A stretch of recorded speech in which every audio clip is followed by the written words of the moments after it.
Il y a quelque chose de confortable avec la démographie, c'est que l'on a des données fiables, des certitudes et une capacité de projection à long terme.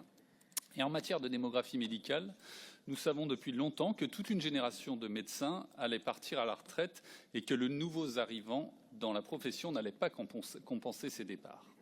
Nous savons depuis longtemps que pour former des médecins, il faut 10 ans, mais aussi des CHU, des lieux de stage et des collègues expérimentés pour transmettre le métier. Nos gouvernements successifs savaient cela. Devant la pénurie prévisible de soignants, le recrutement massif de professionnels de santé étrangers a permis de compenser une partie du besoin, une partie seulement. Nos gouvernements successifs savaient, et aujourd'hui, comme depuis quelques années, les banderoles fleurissent le long de certaines routes avec affiché en grand « Commune cherche médecin ». Dans les communes, quand les médecins commencent à manquer, les habitants se tournent vers les élus locaux, vers les maires particulièrement, pour signifier leur colère et ou appeler à l'aide. C'est ce qui est arrivé récemment à un habitant de la montagne. Ce monsieur approche des 70 ans. Autre élément démographique très prévisible, 70 à 80 ans après leur naissance, les baby-boomers ont environ 70 à 80 ans et les besoins de soins qui vont avec leur âge.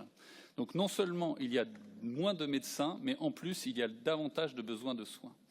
Nos gouvernements successifs savaient. Je reviens à notre montagnard, situation banale, suite au départ à la retraite de son médecin traitant, il cherche un nouveau médecin et là commence non pas le parcours de soins ou le parcours de santé, mais, vous l'avez deviné, le parcours du combattant. Il va contacter 15 cabinets et recevoir 2 types de réponses. Premier type de réponse, non.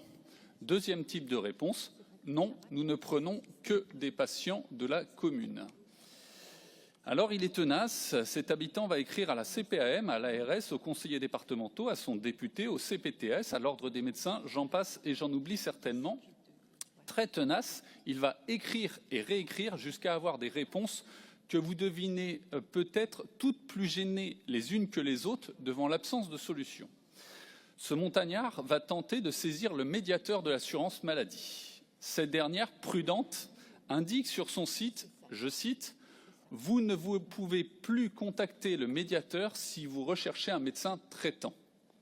Le « ne pouvez plus contacter » étant écrit en gras, beau symptôme de la gravité de la situation. Comme souvent, quand l'État est défaillant, les collectivités pallient et font au mieux pour leur population. C'est exactement ce que fait la métropole avec sa politique santé, en faisant toutefois bien plus que seulement pallier une défaillance nationale, grâce à une politique globale qui embrasse l'ensemble des leviers permettant de favoriser la santé des habitants et des habitantes. Avec cette délibération, c'est la partie soutien à l'installation des médecins de la politique santé que la métropole opérationnalise, tout en gardant le fil rouge de cette politique, ça a été rappelé, c'est-à-dire la lutte contre les inégalités. Grâce notamment à des outils d'analyse territoriale très fins qu'ont développé les services et qui permettent de soutenir l'installation là où il y a des besoins. Le groupe écologiste et citoyen apporte tout son soutien au développement de la politique santé de la métropole et notamment à cette délibération pour que demain, tous les métropolitains puissent avoir accès à un médecin traitant près de chez eux et non à 500 km comme cela est le cas pour notre montagnard qui a fini par trouver un médecin dans les Landes.